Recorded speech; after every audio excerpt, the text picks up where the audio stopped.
Screens and Dreams podcast. We're back. Episode 10. It's been, what, a month since the last time? It's been a month, and we're officially hitting double digits on the podcast. It's a real honor. Yeah, we've actually crossed 1,000. That was the thing with the podcast is we love doing it. We absolutely love it. It's probably one of our favorite things. The thing is that with the amount of time that goes into recording it, sometimes it's like since people want shorter stuff, it's hard to do it often. Right. You know, so it's something we do infrequently, but hey, today we're here. That's right. And it's great to be back. We've got some juicy news. We do, yeah, some things to talk about. So a lot of this is playing catch up too. Some of this news is new. Some of it's old news from within the last month. So the first thing we want to talk about, it actually came out December 18th, the Red Son Superman trailer. What do you think? Oh, yeah, I liked it. I liked it a lot. I liked the Superman's Russian accent right out of the gate. It was, I mean, immediately in like the first 10 seconds. Yeah, Stalin shows up too. And, I mean, I thought it looked really, really interesting, actually. One of my favorite parts of it, actually, and it's a Superman movie, was the Batman costume that he was in. Oh, yeah, Red Son Batman. Loved that. You know, I thought it looked sweet. I gotta admit something, too. I have not read the original Superman Red Son. I've read a lot of comic runs, and for some reason, I've just never read that. So this has me more interested in that. So probably in the next week, I will go in and actually read through that. Yes. And check it out. One thing I'm worried about with this movie is a pattern that I've noticed with the DC animated universe now, like the new one, which is just a very loosely held together series of movies that's not really a universe, but they're pretending as kind of, is that they'll take like source material, they will call it something, and then they will completely change the thing. So like, I'm going to say a little bit of spoilers for Batman Hush. The fact that it all comes back to just the Riddler doesn't really have that much to do with Hush. You have sort of the same thing with The Killing Joke, where with Paris Franz and the terrible prologue, and then the ending of it where it's supposed to be open-ended, like, oh, did Batman kill Joker or not? And it's clearly not open-ended at all. It's just them laughing and nothing happened. You have a sort of, from what you said, I just didn't even watch The Death of Superman. You said they did that better, but like I was still reading it's not entirely, to the book. I mean, they did some of their own stuff, but... Well, yeah, that was... So I haven't really read nearly as many comics as you have. So I pretty much just take these movies, watch them, and that's what I know about the story. So maybe it's different because I know I did read The Killing Joke, and I hated The Killing Joke movie because I read the comic, but also the prologue was really bad, so I might have hated it regardless, to be honest with you. Oh, well, to quote Brian Azzarello, "What'd you say, pussy?" Remember that? Yeah, remember that terrible meltdown on that panel of, like... the press guy, or I don't know if it was a press guy, I thought it was, like, yelling a question out at him, and Brian Azzarello responded by calling him a pussy. He did. Just, like, straight up. And, like, it was such a bad look. And, like... It's hilarious, though. It is funny. It was such a bad look, though, for that movie, too. It further soured people's opinions on it, because they now didn't like one of the main guys who made it. And Bruce Timm was very clearly uncomfortable. He was there, and he was like, "Ooh," there's a lot of just a cluster around that movie. It's not a great movie. But you're right. I mean, reading that book affected it for you. I think that's how people feel about Gotham by Gaslight. That's the thing is, I didn't read that, and then I watched it. I was like, "Well, that was fun. I had a good time." I mean, Riddler was a weird twist. Where was Hush as much? I guess. You're talking about Batman Hush now, but I'm sorry, you're right. But Gotham by Gaslight too, though. Yeah, I got him confused for a second. You're right, but yeah, Gotham by Gaslight. Yeah, it was definitely like I enjoyed it, but I think it was partially because I didn't really know the context. Because like you told me about it afterwards, like that was not how the comic book went down. No, not at all. Just completely different. And the comic book sounded a little bit better, to be honest. So it was like, well, that's interesting. Maybe they're trying to like just take these and be loose interpretations. But I think if you're going to take, which is something that you said, if you take the title of the story, throw it on a movie, and then just do something entirely different from that, you're probably going to make some people mad. You know, it's probably going to be a little annoying to people who are very invested in the story that the comic like created. And then to put that into... It's like anything, really. If you take a book and you turn it into a movie and you just change everything from the book that people loved, and then they're like, no, but this is our interpretation, it's going to make people mad. Because people get invested in that story and the book is, sure, able to flesh things out more, and you're able to dive deeper into that. Harry Potter's an example of that you always talk about. Yeah, and I don't have a problem with them. A lot of people do. There's some stuff that has to get left out. Like, you have to understand that as a consumer, and that's fine. But it's still annoying when things are deliberately changed, or things are like altered because they wanted to stray away from the book, and it wasn't even necessary. It's just like, we want to do this and create our own interpretation of the story. Right. There's a few, I can think of a few examples where I like the movie version better that does that. So like Blade Runner sort of does its own thing. It's loosely based off of Do Androids Dream of Electric Sheep, which is a very complicated novel, which is interesting. And I haven't read the whole thing, but from what I know of it, I like the movie adaptation better. Now, maybe I'd feel differently if I sat down for 12 hours and read through the entire novel. But that's just kind of where I'm at. And there's certain things people like better that the Lord of the Rings movies did, and there's things they like better that the books did. Yeah. You know, like there's times where you can do this. But for it to be a repeated pattern of just throwing on a name, and it's like, well, everything's different. Of your universe is the thing. Yeah. It's your entire like universe is not based off of, but it has a lot of these stories that you keep using. And I mean, say if you did it again for like the long Halloween and stuff like that. Oh and my gosh, people would be really pissed. They'd be super mad because you can, but you're going to upset your fan base if you keep taking these absolutely fan favorite stories and changing them for no real reason. Like, a lot of these things should just be like, hey, let's almost take them page for page, kind of like how The Dark Knight Returns did. It pretty much took that story page for page and put it onto the screen. The only differences it really made, and I'm simplifying it, there's a few more, but the main ones were things like Batman's internal monologue were like basically cut out. Gotcha. But you didn't need it because you could see everything happening. Yes. So it's almost like, whereas you would just see a panel in the book and you needed his monologue to see kind of like what's going on, you don't need it as much in the movie. There's a couple parts where it would have been nice to see, but it wasn't necessary. And I honestly think the movie's about as good as the book. Well, I'm in the minority on that, actually. A lot of people like the book better, but I think it's about equal quality. Well, and it stays with the core story, and I mean, just basically follows that all the way through. It doesn't change ginormous elements of the story. Yeah, it's not like all of a sudden the Joker is actually, Penguin. No. Or like, no. It's not like, Carrie Kelly actually turned out to be Bruce Wayne's biological daughter, or like, some dumb thing that they just come up with to cause drama and change it. And I think part of that, I don't know if it's like they think that the audience wants to see something new, but honestly, I guarantee you, if the audience is buying your product because it's titled after the book, they want to see the book. Yeah. That's what they want. Or at least very close to it. Yeah. And it's like you said, with other big series like Lord of the Rings, like Harry Potter, with other things like that, you go to the theater expecting it to be at least on par, like at least it's following the story to 90% of the degree. And they're going to have some, flexibility there because it's a movie, it's a different like form of media. So you have to change certain things than a book. You just have to. But you follow that still core story, you're going to make most people happy. It's going to be great. So I don't know. I think that I'm really getting back to this story. I'm really excited for this movie. I think it looks great. I think it looks really fun. I do too. I like that it's like set in Russia, and I like that it's like the Russian Superman. I think that's really interesting. And I don't really know anything about the comic or anything like that. No. So I'm excited to check it out. I know it's supposed to be great though. So maybe if I read it, I'll let you borrow it. Yeah, because it looks good. Yeah.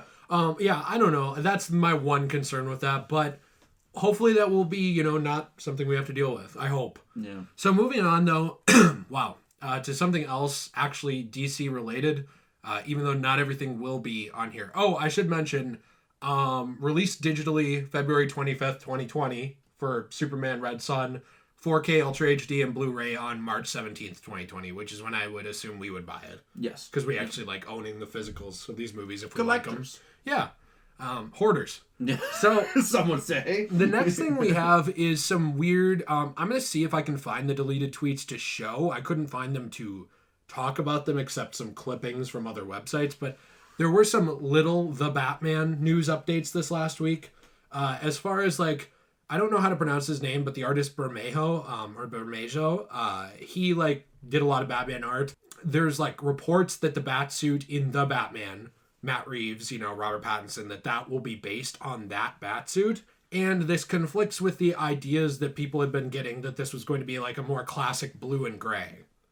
So I don't know what to think about this one. Interesting. Yeah, at all. He could have more than one Batsuit too. That's always a possibility. He very well could. Yeah, I think I like from the images that you showed me of this guy. I liked his Batsuits a lot, but I really like the idea of going back to the classic though. Yeah, because we've never really seen that. The closest we've seen is Adam West, and it wasn't the same. It wasn't the same at all. It was obviously like, you know, with the black on the mask and like the eyebrows and stuff like that. It's like a cartoony version of it, and we've never really seen the classic bat suit in a Batman movie. It's always been something different. It'd be really cool if they did it. And I've seen some of the concept art for this stuff, and even like some fan art too. And it honestly, even from that, it gets me really excited for this movie. I think there's a lot of really good potential with this, especially with the people that are involved with it. So I think this suit, either way, this Bermejo one sounds pretty cool too. But otherwise, I would prefer seeing the blue classic one. You know? Yeah. The other thing, too, was that there was another deleted tweet from the set about there being airships on the set of the Batman. So, like, there is some homages to Batman the Animated Series in this, at least from what is being reported. And I don't know what to make of these two things. Like, because everybody took it and ran with it. And I would like them to be true to some extent. I mean, the airship's probably more than the black suit, because I like the blue suit better as an idea. Right. But I don't know. I mean, like, this is just reporting what's being reported on. Well, do we know when this movie's set? Like, what time period? Not specifically. Okay. I thought it was like in the... I thought it was before 2000. Okay. Because it would be really interesting, like, I think we saw in the article, too, it's got, like, that animated series kind of vibe to it with the airships. Yeah. I think that's really cool. I think going back and paying tribute to a show like that, which I consider one of the top animated shows of all time. Yeah, and it's considered, like, probably the best, like, on-screen adaptation of Batman. And I would agree. I think it's when he's at his best, I think. And so I think it's a really... cool thing for them to pay homage to that. I don't know if it's true or not. Obviously, it was deleted. We don't know. This is all just like fun, small nuggets of information. Well, and there's going to be a lot of that in this podcast. So again, you know, I mean, we're talking about things that are not entirely confirmed. I mean, it's still news, and it's as long as it's reported with that caveat, I think that's fine. Yeah. It shouldn't be taken as gospel. No. So, so I don't know. We don't know if this will happen or not. It's a cool idea. I had also read, like, the thing with the DC universe, you and I have talked about this a lot, honestly, is that, like, it's such a cluster in terms of, like, the information allowed out and that's leaked. Like, there's constant leaks. No one ever confirms or denies them. The company never says that's not true. The company never says that is true. The actors never say that's not true or is true. They just shut up. Everybody just shuts up.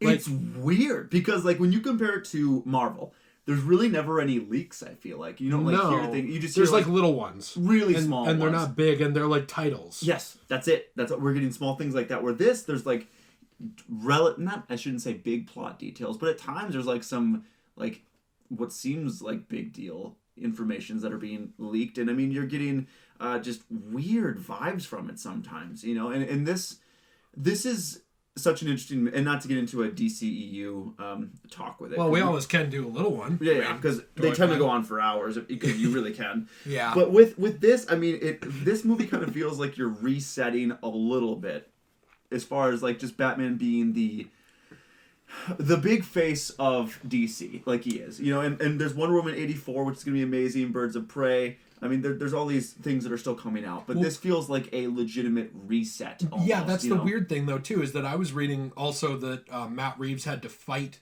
for this not to be part of the normal DCEU.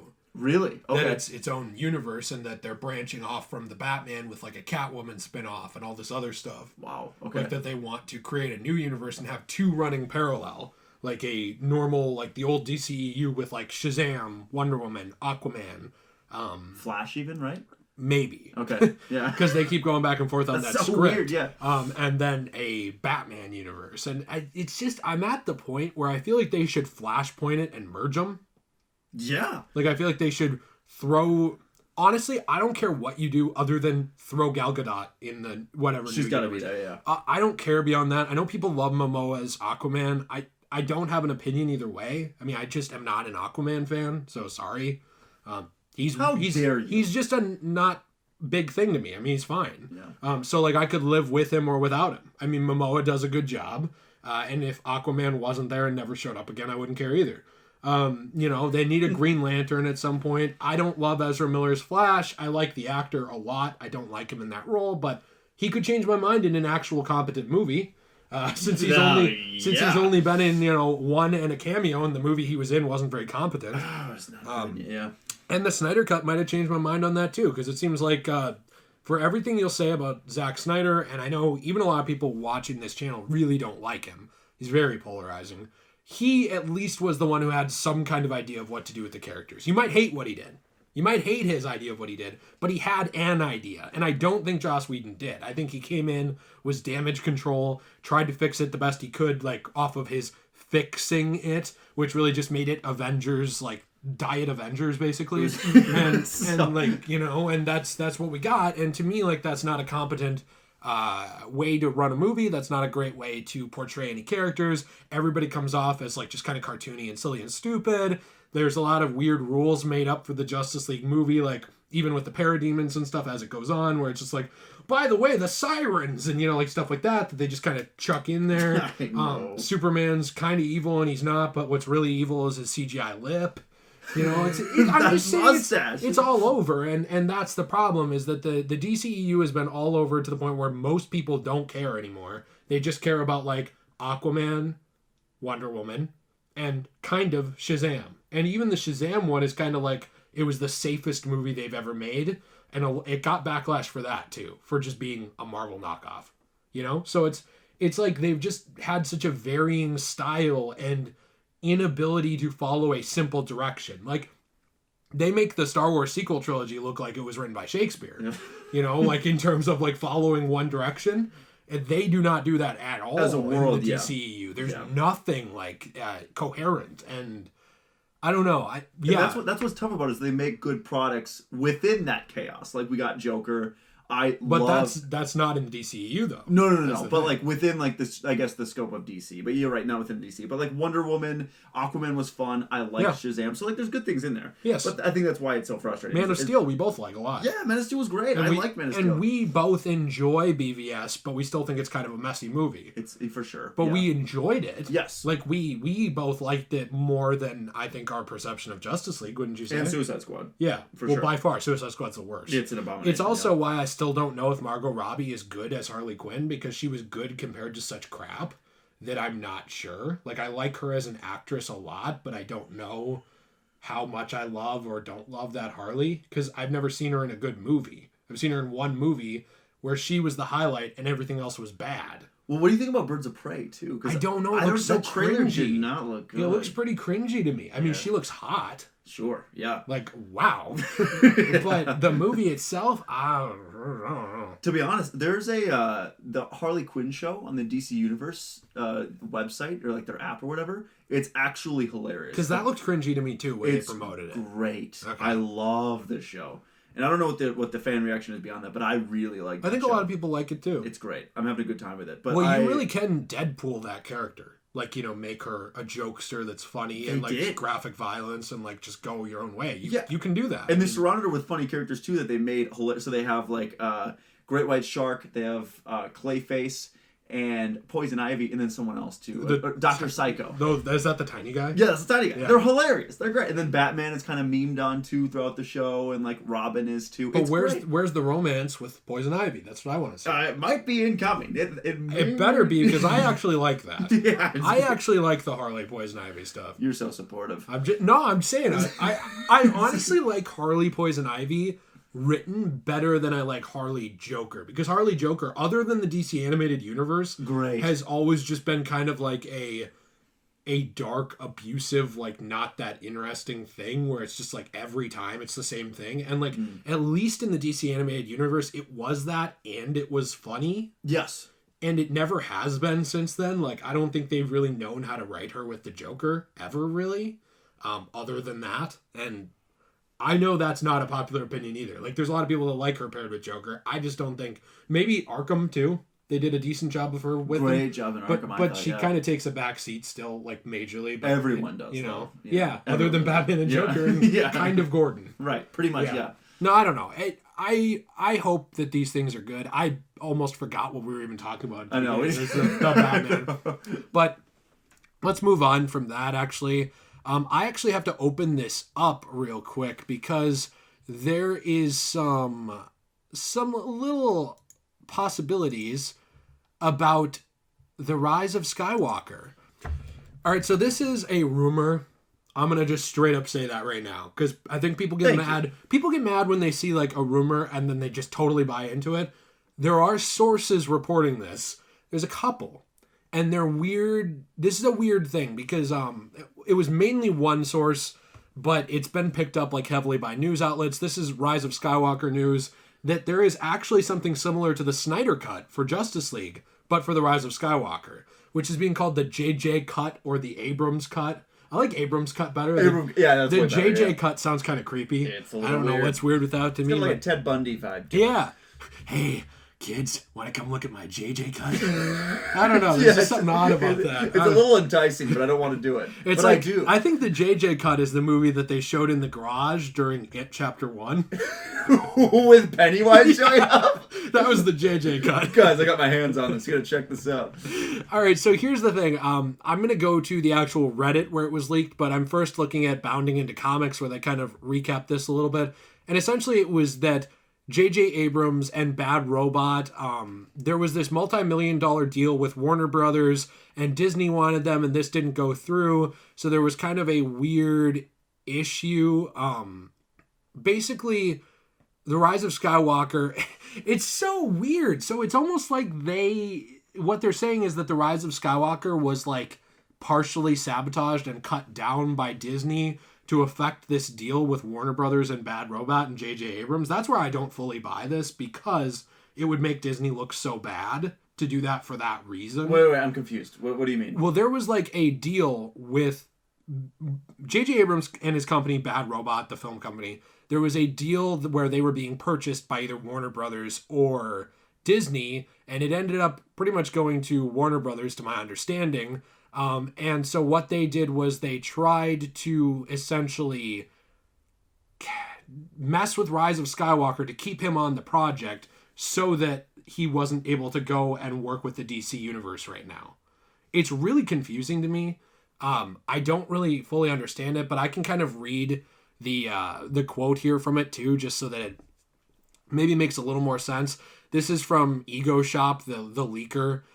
Disney was one of the studios who were in that Bad Robot bidding war last year. Disney never had much interest in Bad Robot as a company, but they did in JJ because they saw WB, who JJ went with in the end, as a major threat. Also, I don't really know how they're a major threat. I mean, WB's had so many issues compared to Disney. Well, and I saw something where, I mean, and this is just the Marvel movies alone, but I think I saw this on like the Marvel subreddit, was that Marvel's movies from the decade of 2010 and 2020 accounted for like 7.5% of the entire box office revenue for that entire run. The entire decade. Yeah, I'm not surprised. That's yeah, crazy. So there's like more to this too, though. WB wants Abrams for some DC projects. My source said that this generation's Star Wars is the MCU, and Marvel's biggest threat is a well-operational DC. So almost like they're afraid that because of Joker and like maybe the Batman that they might get this up and running if they bring in Abrams to fix Superman and like start going off on that. They want to keep DC in the limbo that they're in right now. Abrams jumpstarting that franchise with something like a successful audience-pleasing Superman movie makes them nervous. Their goal is to make JJ look bad to potential investors and shareholders. This seems weird to me is the thing. Like I have a hard time. I want to talk about the actual Reddit part too, because I believe possibly parts of this and don't believe other parts, which I would like to clarify to you and to anyone listening as we go.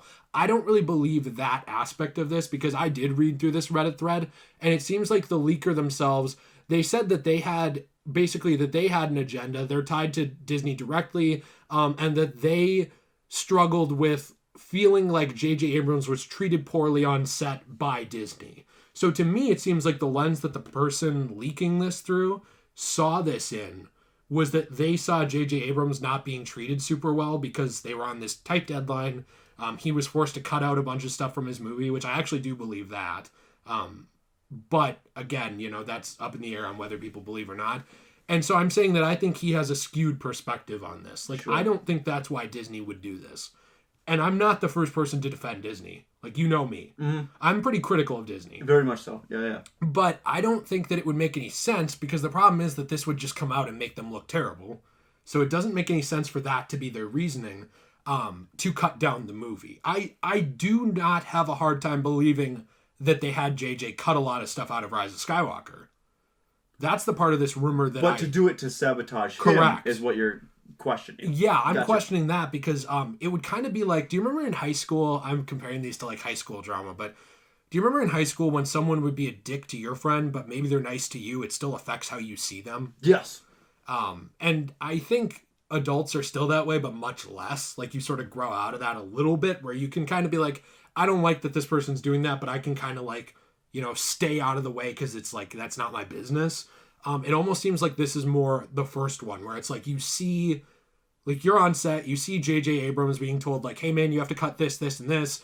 There were reports that the original movie was going to be close to 3 hours long and that he had to cut out, you know, like 30 some minutes of it.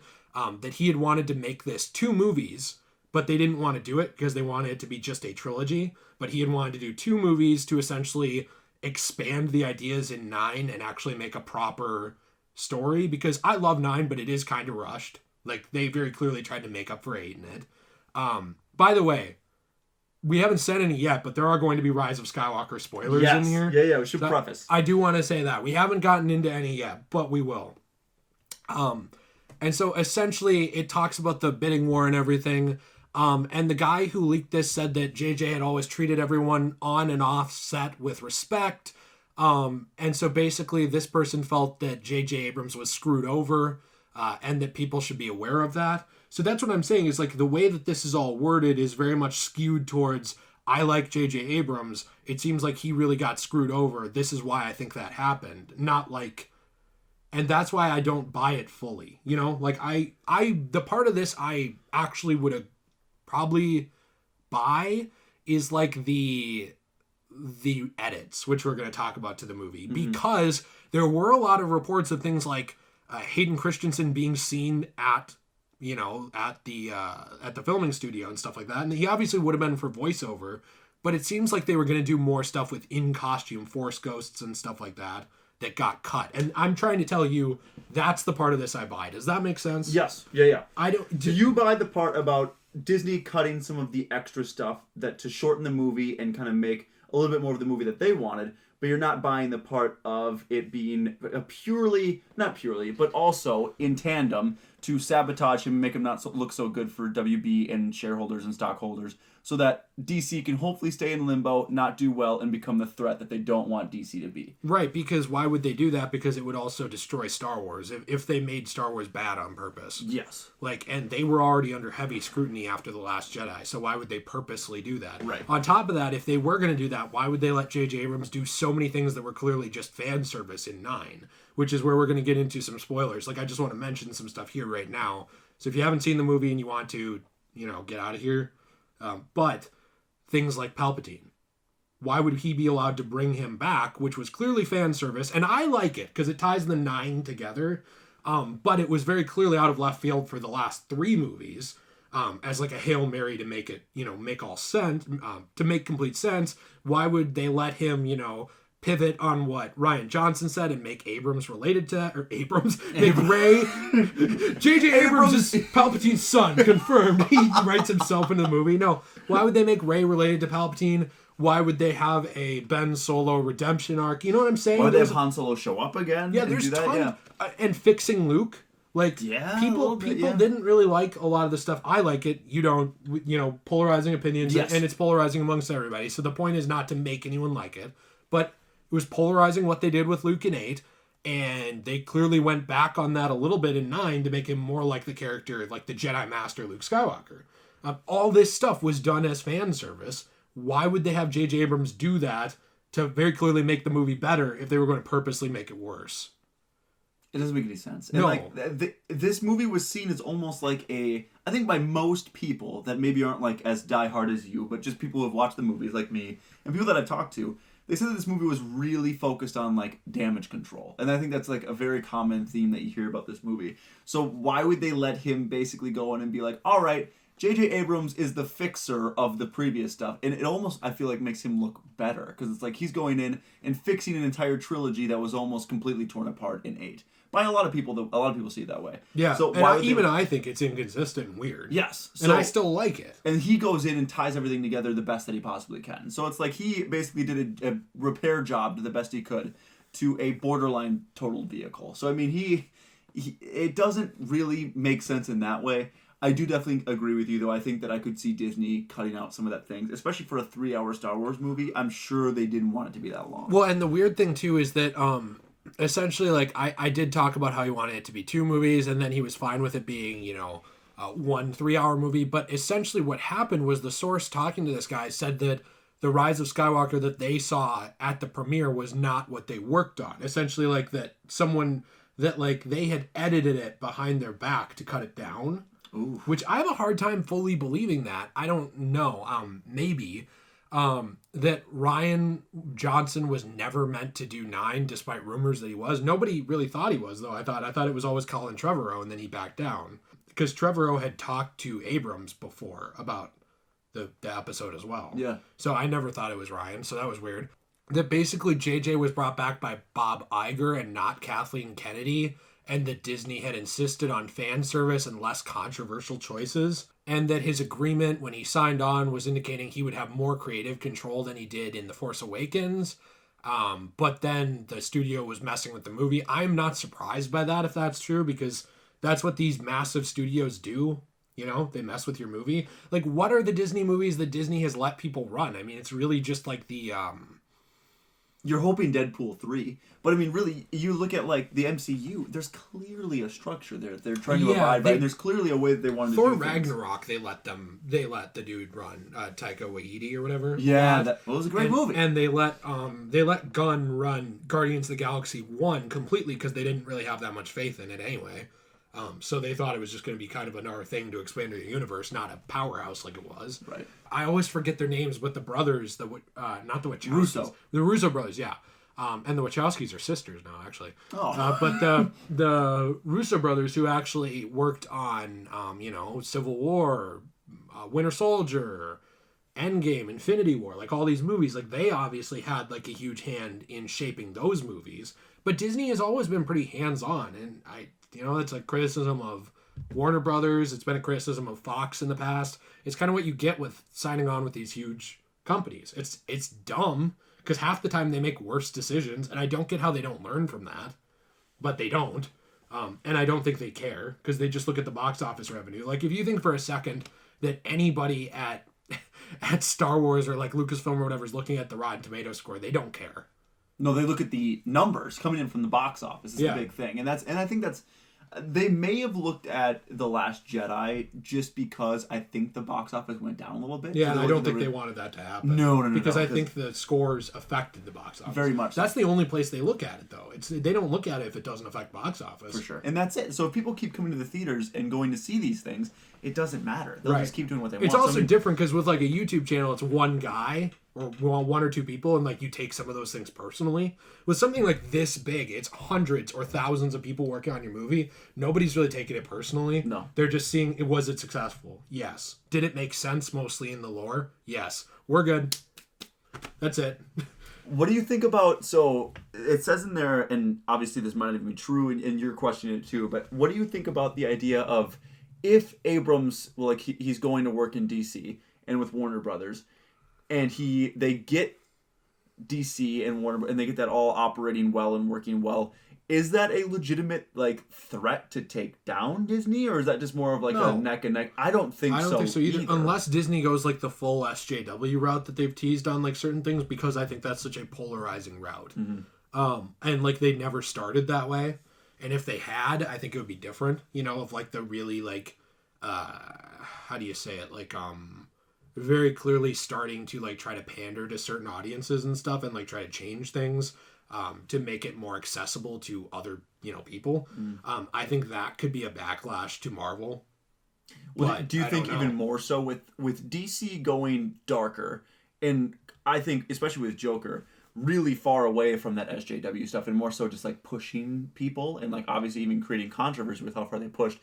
Do you think that would then detract people from Marvel and bring them to DC if they keep going in that direction? Not I don't know, necessarily that dark, but like also like maybe changing people's perception of what they want in a superhero or supervillain or whatever kind of movie. Maybe. I think that Joker opened the door to show people that superhero movies can be really good cinema too. I think, and we like the cinema of some of the Marvel movies. We think some of it's lukewarm too. You know, it depends on the movie. I don't agree with Scorsese. I don't think it's not real cinema at all. But I do think that there's a writing divide between The Godfather and Infinity War. You know, I mean, but it's a different product. It's a totally different type of thing. You know, it's like criticizing Mountain Dew for not being Coca-Cola. Yeah, you know, they're both pop, but they're totally different, and 100%. they're not meant to be the same thing. Well, it's like looking at even like Jaws compared to The Godfather. I mean, it's just you're looking It's not at like, the same thing. It's not the same thing. You can like the one more, and sure, it's better narrative, but like doesn't make the other bad. No, you know, like if you look at everything comparatively, like you're not gonna like much. No, because like if you ever measure everything to the best possible thing, like well then everything sucks. You know? Yes, So and that's if you why? think there is objectively something that is better than everything else. Most people don't. Most No. people have most people like Citizen Kane, and like it's considered one of the best films of all time. Right. People nowadays aren't going to pick up Citizen Kane and just be. I mean, it's a great movie, but it's not going to be like Rosebud. Yeah, yeah. But I guess what I'm saying is, if you watch that today and you've never seen it before, it's not going to be like, oh, that's my favorite movie. Unless of all you're a time. film student. Unless you're a film student, most people are going to be like, that's great. I'm going to go watch something else. But that is the thing though too with Scorsese is that he is a film student. Yes. You know, I mean he's like a film master. And that's my point, is it's entirely subjective. Yeah, to like it is and it's not, because it's also like there is a standard, I should there say. is an objective standard in writing. I For mean, sure. like I would agree with that, for and sure. we both have taken literature classes. I have a literature degree. Your degree has skewed into literature a lot too, so you know about objective, you know, writing and stuff. But the problem is that for everything that you can say is objectively well written or badly written, there's like 50 subjective things about it too. Yes. So that's the thing. Is like That's what I'm getting at, I Yeah. guess. Is that even within the objective greatness of something, there are like subjective opinions about it. You know what I Yeah. mean? So it completely like there's gonna be people who hate Citizen Kane. Yes. And who don't actually think it's good. And not just who like I think it's good but I hate it, but they think it's bad and hate it. Yes. So I mean it's I don't know how you deal with that. I do want to jump back to a couple of these things real quick. I don't want to take the whole podcast for Star Wars. I get too into Star Wars. But basically I'm skipping through a lot of this.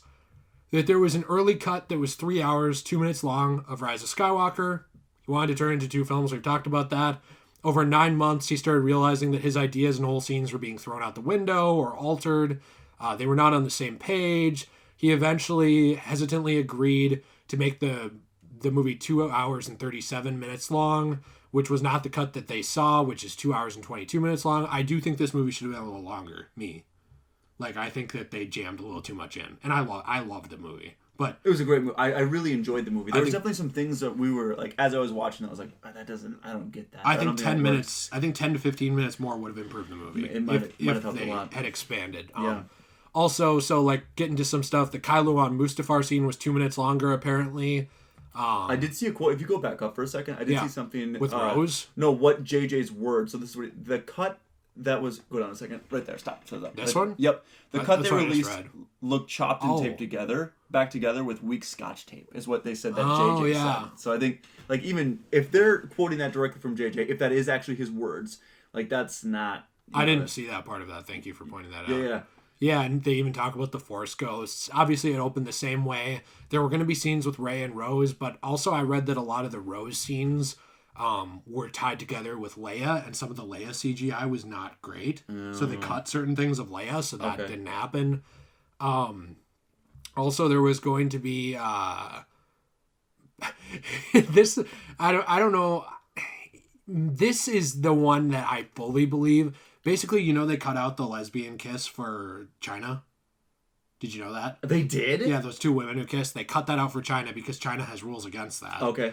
So it was very clearly like placed in a deliberate way to be able to be cut out, like because it's just it was like 2 seconds. Yeah, boom, so it was boom, very done. clearly on purpose, like there to be like, hey, check it out, but like, hey, we can cut this out. Yeah. So there was like a report that they were holding hands at the beginning of the movie, and that you could see that. There were going to be scenes from Kashyyyk, Naboo, and Kamino, which makes sense because Abrams actually said that he tried to tie this to the Clone Wars more and stuff like that before, like the prequels. And it did a little bit, but like not as much as it sounded like he had said in early interviews. That's not even in here. I'm just telling you that. Oh, wow. So if you think I'm pointing to something, I'm not. Yeah. They did some more confirming about Janna actually being Lando's daughter instead of it just being implied in the final cut. There's exposition explaining that when Rey stabs Kylo, that she killed Kylo Ren and brought Ben Solo back to life. Like she killed like the dark side in him basically. And they would have talked about that versus like just kind of what they did. I still like what they did, but there was a lot more scenes of Rey and Rose, Force sensitive Finn, more of that. Babu Frick was going to be cut because they thought he was going to be the new Jar Jar, but they didn't cut him.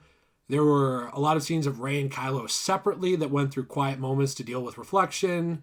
Skipping a lot of stuff here. Essentially, Ben's fate was always supposed to be the same as it was, but that the Reylo kiss was not part of the reshoots. It was part of re-editing, and that JJ was against the Reylo kiss. Which I did not like. You did not like the Reylo kiss? I did kiss? not like that. It felt forced. It didn't really feel like there was a lead up to it at all. I didn't like that.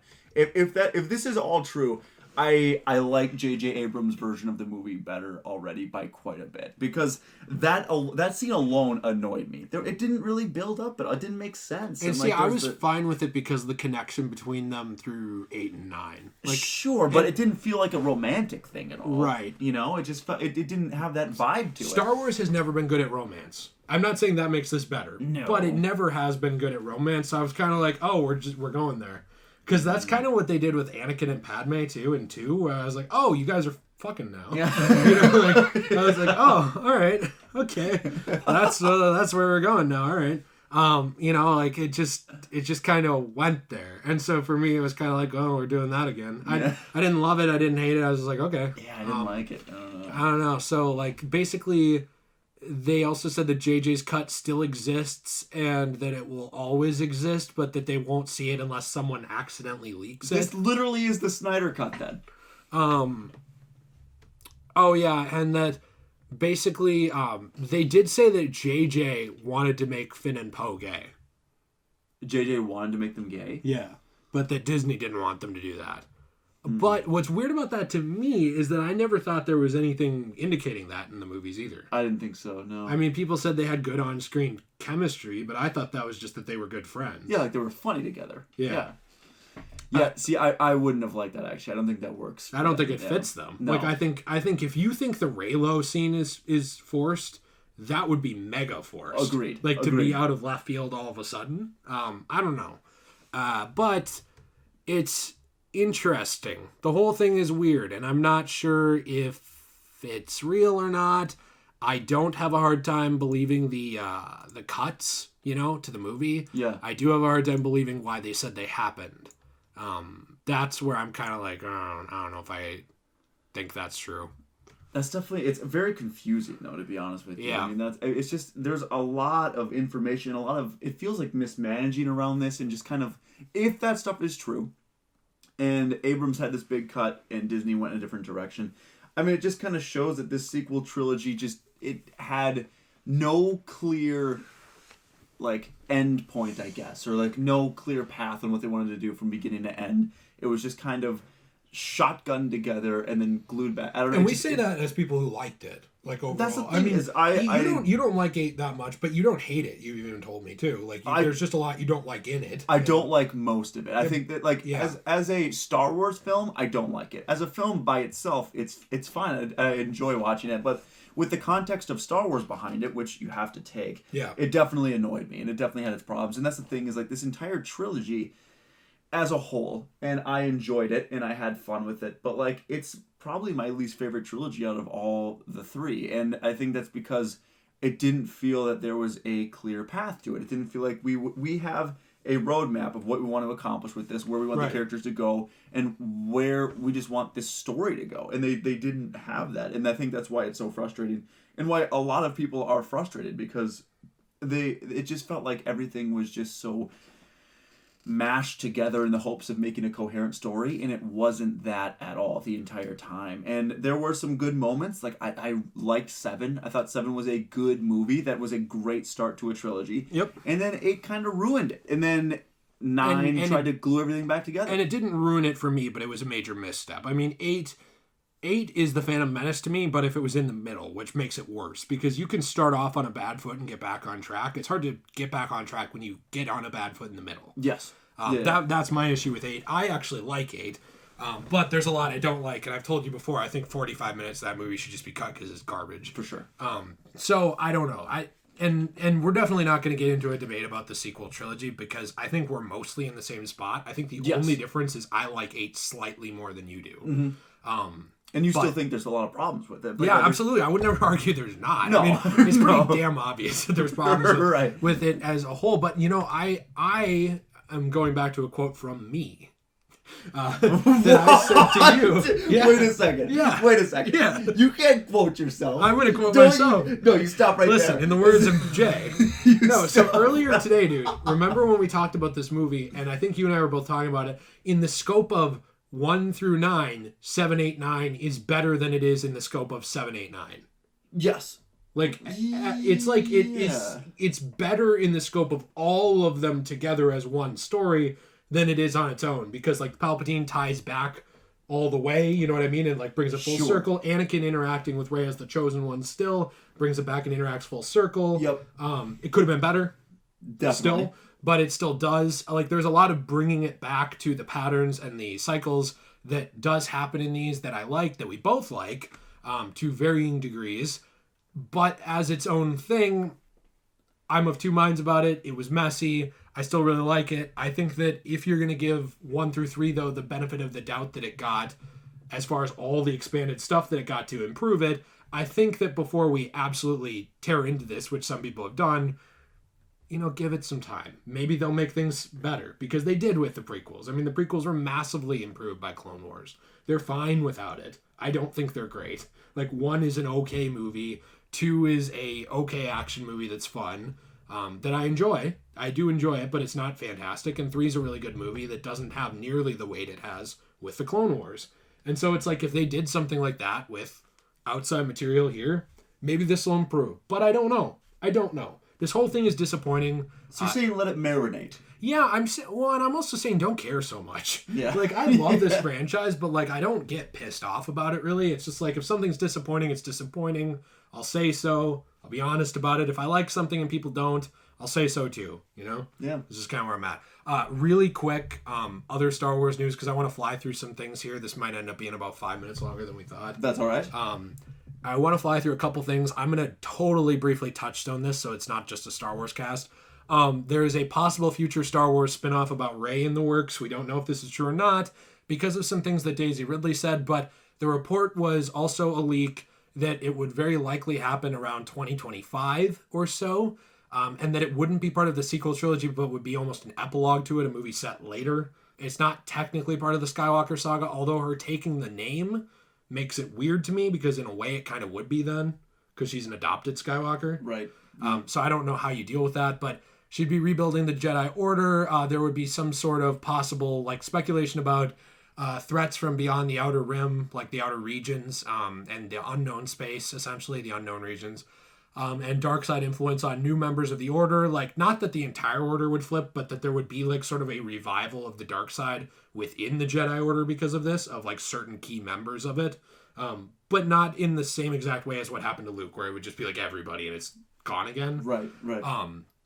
That it would be 5 years after Episode 9. It was originally reported by We Got This Covered, which is why I'm really skeptical on it. I don't hate that site, but they have a lot of really out there sketchy stuff. Yeah, that I don't fully agree with. The reason that I'm not sure about any of this is because Daisy Ridley had talked about not coming back to Rise of Skywalker in an interview, which I'm gonna, kind of give a little bit of the quote from, where she said, I can't actually imagine it right now for coming back. The ending of Rise of Skywalker is very satisfying. It felt like an end. I don't know what'll happen in however many years. There are so many characters in the Star Wars world who have never been explored. There's so much for the filmmakers to work on. So right now, I don't think so. But who could say, really? An opportunity might present itself. I love how the movie hasn't come out and people are like, what about going forward? Right now, it feels like a nice full stop on the Skywalker series. So I don't know what to make of that. It seems like she wants a break. I think she should get it. She, doesn't even really have social media anymore because of all the stuff around Star Wars. Makes She's sense. just kind of disconnected from it. Yeah. And does her thing. She is a fantastic talent, no matter what you think about Rey. I think the actress is fantastic. Daisy Ridley does a great job. I personally think Rey is improved. I liked her in 7, and I liked her in 8, despite things in 8. And I loved her in 9. Like, I think that movie improved the entire trilogy of Rey. And I think that she's an interesting character who, you and I talked about, if they have a story, like, they have an idea that's good, sure. If they don't have an idea that's good and it's just to bring back Rey, stop. Just leave it. Just leave it alone. That's the thing. And she said it too. Listen, I think it was a fine ending. I think it works where it is. You can just leave it and it's not a problem. It can just lay where it is. It doesn't need to be resuscitated. But if you get a good story and something that that works, that flows well, and is actually a nice addition to, realistically, the Skywalker saga here, because she's an adopted Skywalker is kind of the story that they went with. So, if it would really be an addition to it, if you have something nice that's going to work and is well written, and you have a roadmap and you have direction and an endpoint that you want to get to in a good quality way, then fine. In 5 years down the road, great. There won't be as much Star Wars fatigue, hopefully, happening, because people won't be so mad, I hope. Yes. You and I have talked about that too. Is like, I don't want to get into the Star Wars fandom discussion, but we are both a little tired of just how mad people get when you bring up Star Wars to anyone.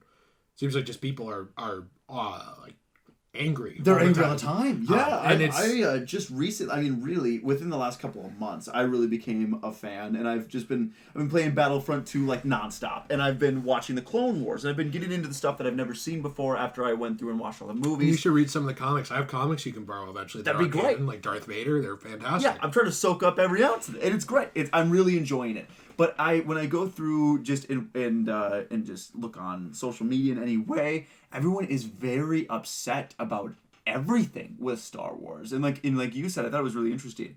You've said that like people have been mad at Star Wars ever since episode 6. Yes. Until now. Yes. That's crazy to me. And 6 came out technically before I was born, but people were saying 6 ruined Star Wars. Because the Ewoks, and because how could the Ewoks help take down the Galactic Empire? That's stupid, bad writing. He clearly made them to sell toys. Even though if you look, the Stormtroopers and Vader and Boba Fett, I think, were also modeled in that way to very clearly merchandise, but whatever. And lightsabers also. How many millions of dollars have been made off of toy lightsabers? Oh, a lot. Yeah. You could probably feed a small country with the money that they made off those things. And then 1 came out, 1 ruined Star Wars because it was shoddy quality and like Jar Jar and everything. 2 came out, it continued to ruin Star Wars because Hayden Christensen's a whiny brat. I'm not saying these are my opinions. I'm saying this is what some of the things that have been said since then. Because I have liked all these movies. 3 came out and it's the best of a terrible trilogy. The prequels suck, is what people would say. People used to make fun of Nate really bad for saying he liked the prequels. People gave me a hard time when I said I loved episode 3. Like, just people were dicks about it. And then, obviously we get to... The expanded universe was of varying quality, and a lot of people ignored things they didn't like and liked things they did. And then we got to the sequels, and it's been the same thing. So to me, it's like I'm used to this. Like, it's just like, oh, boo-hoo. Yeah. Did it ruin Star Wars again? Because, like, to me, it's like, it's been for 30 years ruining Star Wars. Like, just shut up. Like, and it's still growing. I don't want to sound like you can't have an opinion on it and you can't not like it. That's totally fine. But it's like, if the bar is always changing and it's always the newest thing ruined Star Wars. Like, Rogue One came out, it was fantastic. Now it's boring. And a lot of people have turned on Rogue One since it came out now even. Solo came out, everyone ignored it. Now it's great. It's just like, What are we doing? I don't care. I don't care anymore. Like, just either you like it or you don't. Don't get so mad about it. If every new thing is ruining Star Wars, maybe you didn't really like Star Wars to begin with because... You don't watch Star Wars. Because, that's it. well, if you're a fan of A New Hope and Empire and that's it, I mean, you're not really a Star Wars fan. You're a fan of 2 movies. And that's totally fine. I said that in this live stream I did with Nate. I am a huge fan of Terminator 1 and 2, and I think the rest of it is horse crap. I think it's garbage. I hate it. I literally hate it. And I think it's fine. trash. I'm not a Terminator fan. I'm a fan of Terminator 1 and 2. That's it. That's fine. And that's not a problem. And that's No. the thing is if you only like 2 of the 11 movies now, Yeah. then I don't know if you're really a fan of this series. Well, it's like if you're a fan of Sorcerer's Stone and you say you're a Harry Potter film fan, but you hate everything after Sorcerer's Stone. That's not... Then you like the Sorcerer's Stone. That's it. That's all you great, like. and that's fine, and you can do that. But then maybe you shouldn't be investing more time and money into the new stuff, I guess. Is what Yeah. it doesn't really make sense. Well, because you're just rewarding them for making a product you don't like anyway. Why are you giving them your money? Yeah, and it's just making you mad. And that's just what the fandom is very intense. And I appreciate how intense and how invested everyone is in this franchise. And I love it. It's a super fun world. I appreciate the investment. I just don't appreciate like emotional... And the anger. Emotion, the almost like borderline emotional abuse over it. It Where it's like, intense. go kill yourself because you liked Attack of the Clones. Yeah. It's like, I don't know. That's just dumb to me. Yeah, it's it's a little outrageous. So we don't know what'll happen with that. I feel like this really did kind of become a Star Wars cast in a lot of ways. That's all right, though. But, half the time it's just the DC cast anyway. It's true. Branching out. Can we talk for a few minutes about these 2 things, these 2 stories, yes. and then we will close it off with like what we've been playing recently and doing. Couple lists I wanted to take a look at. This is on WashingtonPost.com. The most anticipated video games of 2020. I wanted to run through these super quick and see what you think. Cyberpunk 2077. Excited, can't wait. Excited. Think it's going to be good. Disappointed about one thing is that they are not having it be third person at all. So like... It's only first person? Yeah, that's what they said. So it's weird to me because it's like, okay, well, I wanted to customize my guy and I'm not really even going to be able to see that very much. See, that's kind of weird. I didn't realize that. Yeah, that's weird to me. Okay. Beyond that, it could still be a fantastic game. I think it'll still be great. I'm still really excited to try it and get into it. Keanu Reeves got me into it. He's so... When he called me breathtaking, I started crying. I know. I became an emotional wreck, dude. That man was sent from God. No, that man was sent from God to really keep us together. You left your wife for Keanu? For Keanu Reeves. You sent him a letter? I did what I had Keanu, to. I left my wife. She's dead. Keanu, I John Wicked my wife. Inspiring. You're still breathtaking. I fed her to a dog just named Dog. Oh man! God, speaking of that, I cannot wait for more John Wick movies. I literally want 6 more John Wick movies. He said he's gonna make like a ton of them. Yes, too. Yeah. I am so he's excited. totally into it. I'm so excited. Okay, I lied. I didn't leave my wife. I love my wife. I can't. But I'd think about it. I don't. I'd leave her for Keanu. You're so inspirational. Right now. Whoa. All right, do it. Fine. All right, so Ghosts of Tsushima. I don't have a huge opinion on this. It's a samurai adventure action game by Sucker Punch. You know why I don't have a huge opinion on this is because I would rather have gotten our Infamous game, I guess. Maybe that's not fair to this game, but like this is something I'll play, I'm sure, but I don't know if I'll play it right away. I don't know anything about it. I have no idea what it is. I don't know. Well, it's open world stealth samurai action game by Sucker Punch. Feudal. It takes place in feudal Japan, so it's obviously way back in time. It's like a history game in a lot of ways. That's pretty cool. A lot of the details are a mystery so far. There's been some little snippets shown, not a lot. I'd try it. I mean, it looks fun, so I might give it a shot. All right, so The Last of Us 2. I was going to tell you, you know what? A week ago, I would say I don't give a crap. Really? Honestly. For this game? Yes. I would say I don't care at all. Because I played The Last of Us the first time years ago when it came out, and I was like, this is fine. Like, I loved it. I couldn't set it down. I know. But I was like, this is fine. Yeah, I like it. And I've been playing it again, and I like it a lot more. Okay. I really like it now. But... Underrated multiplayer, by the way. Really underrated. But, by the way, would you be willing to play that at some point here soon? Because I need to record some for my review. It's a blast. I definitely would. Factions multiplayer. Good. I'm not going to review it here. I will say that I hope this game is a little more open than the first game. Because there was such a hallway follow the path in the first game. And my favorite parts was where it would be like, here's a neighborhood. There's clickers in this neighborhood. Go around and find supplies and stuff. That was my favorite parts of the game. And like, there's not enough of those, I think, in the first one. There's some. There's not enough. I think it's very much, they're trying to make it more of a movie than a game, to me. And I hope they find more of a middle ground in the next one. So to allow maybe some more open areas and stuff like that. I don't want it to be open world. Like, it doesn't need to be like, Fallout. Right, right. But just a little more, I think, would help me get more into it. As long as they still have the character development that makes you care about the characters. Don't drop that. Okay. So, I don't know. If they do that, I'm more excited for this, but I'm also more excited now that I've been playing the last one. I'm very excited. It was a good ending to the first one, so I'm excited what they do for the second one. Just to see if they can make... I'm sure they will, but if they make a good story that fits... Well, doesn't it seem more like it's about Ellie now and not Joel? Yes, really? it definitely does. 100% does, yeah. I wonder, if they're going to do a trilogy or what they're going to do. Yeah. It kind of seems like the Clementine thing with The Walking Dead. And Telltale, yeah.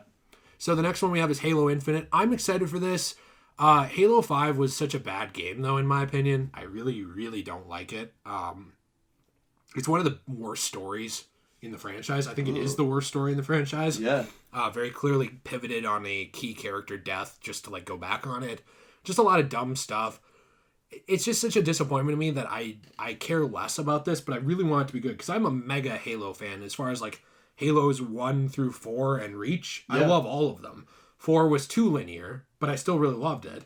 And I think 5 was just bad. So this looks like it's going more back to basics, I hope. That's a bummer. I've only played 3. I really liked 3, and I don't have an Xbox, so I haven't really had the opportunity to play it at all. But I mean, I've heard nothing but good things for the most part about the Halo series. So, and you're a big fan, so I'd love to hear when it comes out how it is. Yeah, I love it, and maybe at some point because we have talked about. I'll just drop it as a little nugget here. It's not happening right now, but we have talked about going back and making a Let's Play channel. Yes. And maybe that would be something we could play through there, like Halo. That'd be fun. Yeah, to play it through that way. That'd be a blast. We love them. Or I love them. So, Watch Dogs Legion. I don't have an opinion on this. I didn't play Watch Dogs 1 and 2. No, me neither. I would like to go back and play them at some point. Watch Dogs 1 seemed kind of weird. 2 seemed to make everything a joke. And it had like better gameplay, but like the character development seemed weird. Yeah. So I don't know. I don't have an opinion. It's kind of a polarizing series from what I understand. I would be interested to see a trailer and see what happens and see how it looks and see if I need to play the other 2 in order to play this one, I guess. So yeah. So Godfall, I don't really know anything about. It's supposed to be for the PlayStation 5, announced at the Game Awards. Yes, it was. By Gearbox, the makers of Borderlands, developed by Counterplay Games. It's a looter slasher, so it's like Diablo-like gameplay, RPG mechanics, and melee combat. Essentially, it's in a fantasy world. I don't know. It could be really cool, I hope. I don't know. The next one, I want to jump past Godfall because I don't think either of us have. No. This game is one of the most games I am most excited for in like the next 10 years. Final Fantasy VII? Yeah, remake. I was reading the Roman numerals and kind of took a guess on that one. I don't read Roman numerals well. Well, they're remaking it entirely. And it's probably going to be more episodic because they said they're going to make more than one game based off it. Wow. Because it's so big. So it looks like this is the one that'll sort of take place in Midgar a lot, which is the starting city, and like you'll sort of go through that storyline. I'm assuming the next one will be more the open country cities that are smaller, and then the third one will probably be like the big finale with Sephiroth and all these villain like things and stuff. It's very complicated. A great story. I would love to play through the original for a Let's Play at some point too. But this is Final Fantasy VII is one of my favorite games of all time. Isn't it considered one of the best just games in general of all time? Yeah, like JRPGs. Yeah. So I really want this to be good. That's awesome. Like I'm really excited for it. I haven't pre-ordered it yet. I actually want to. Well, it's been delayed a bunch, hasn't it? Yeah, it has. Okay. Hellblade 2. I don't know anything about Hellblade, really. Me neither. No, I don't know anything about it. So let's just move past it. Yeah. Animal Crossing New Horizons. I really like Animal Crossing. Yeah. I don't play it that much, but it looks like it'll be good. I mean, we have a Switch, and I think that would definitely be a fun thing to play. Has there been a bad Animal Crossing? I guess there was that Amiibo Festival one that people didn't really like. Maybe, that doesn't sound great. So yeah, I don't know. Those are exciting. The last story we have, well, technically we have one and a third more. I'm just gonna very briefly cover this for you. I just thought this was interesting that like this article from CBS News that as the U.S. ages, older Americans flock to video games. This reminded me of us. This is definitely what we're going to be doing. Yes, it will be. So basically, the idea is that more than 10 million Americans age 50 and older became active video gamers over the past 3 years, according to an AARP survey, which is kind of cool. I mean, this is kind of just a wholesome thing that like adults, like older adults, are playing games. More than 10 million? Yeah, more than 10 million Americans age 50 and older. In 2016, there were 40 million senior citizen gamers total. So that's gone up to around 51 million in 2019. Wow. My dad was one of them, like before he passed. Right. Like he played games pretty avidly the last, not 5 years, 4 or 5 years of his life. He didn't get into them until then. Yeah. Played a lot of like Elder Scrolls, loved Skyrim. That was his favorite game of all time. Fallout, loved that. Halo, big fan.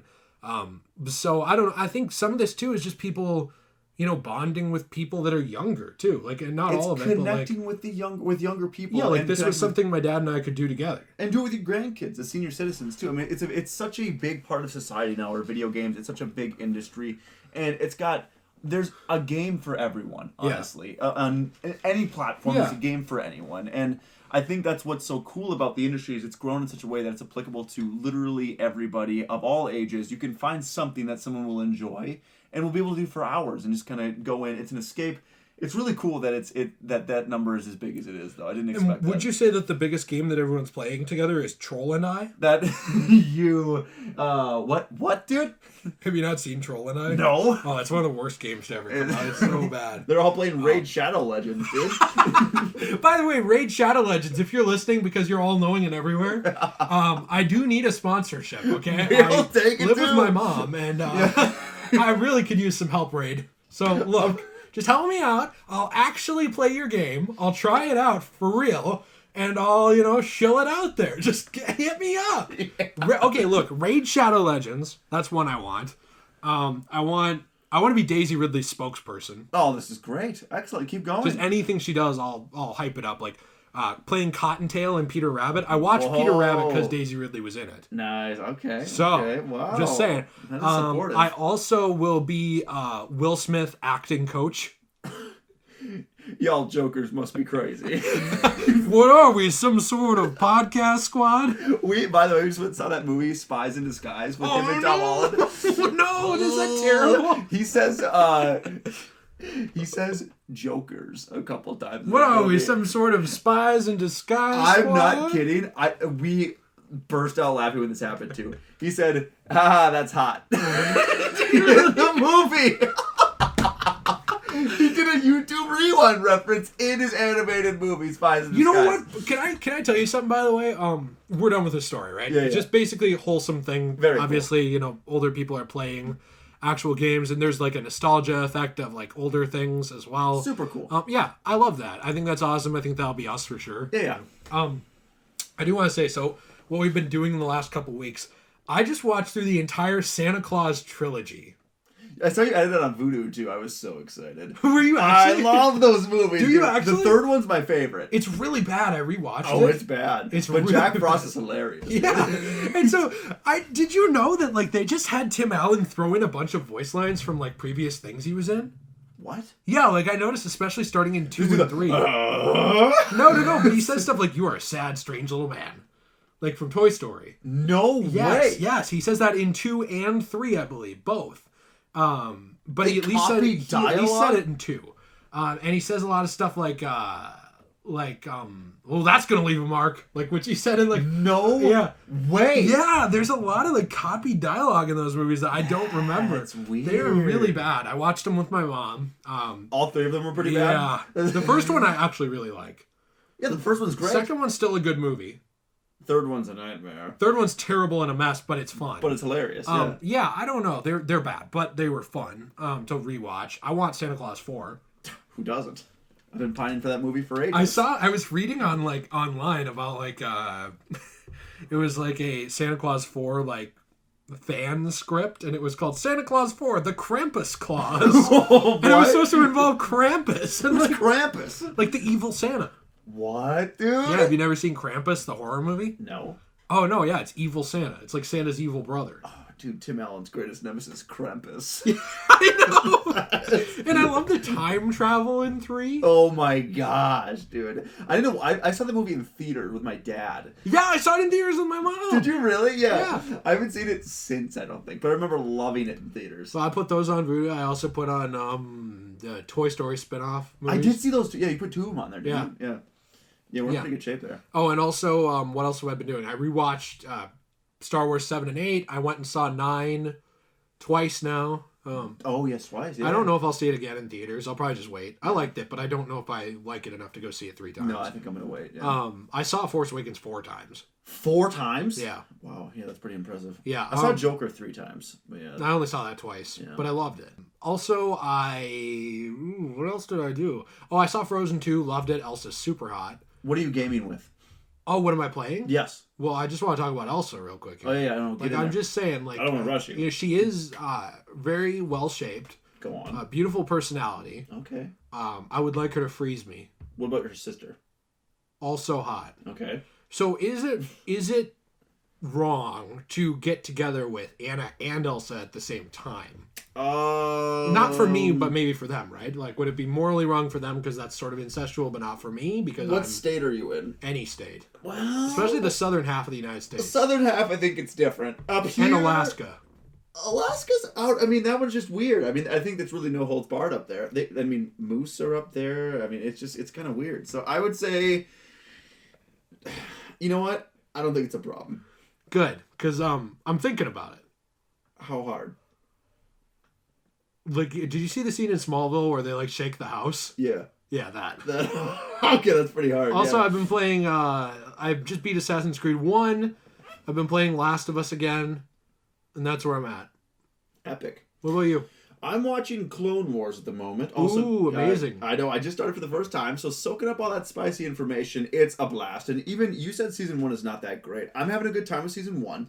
I did just watch an episode with Jar Jar. It was hideous. You could literally skip any Jar Jar episode. I should going forward. It was a complete waste of time. But the other episodes have been great so far. Yep. Ahsoka's just fantastic. I love Ahsoka. Anakin's great. Obi-Wan's hilarious. I saw Yoda in I think 2 episodes so far, so it's been great. I've been really enjoying that show. And then I'm playing Battlefront mightily right now. I'm going through trying to get to level 50 because there's a triple XP event going on. I'm trying to get there because otherwise I would have never gotten to the max level without triple XP. I just don't have the time. So I've been on a bit of a break from work because of the winter break, and I work at a school, so I've been able to soak it up, go all in, play that, get leveled up, get a bunch of star cards for villains and heroes and stuff. So that's pretty much what I've been doing. And then saw Spies in Disguise, and, it was fine. I guess. Yeah. So, yeah. Yeah, that's hot. That's hot. Sounds like a goat. He does. A dumb goat. All right, so I think that's the podcast for today. You know? Maybe near future, next couple of weeks, we'll come back, do another one. Mix in another. Recap. Honestly, I feel like there's more to talk about if there's space. Yes. Give us some time to gather the news in one swift swoop. Maybe there shouldn't be a whole month. No. But every couple of weeks, though, it's yeah, fun. I think that's kind of where we should shoot for. Let us know what you think in the comments down below. Did you enjoy the podcast? What recommendations do you have? What are your opinions? How hot is Elsa?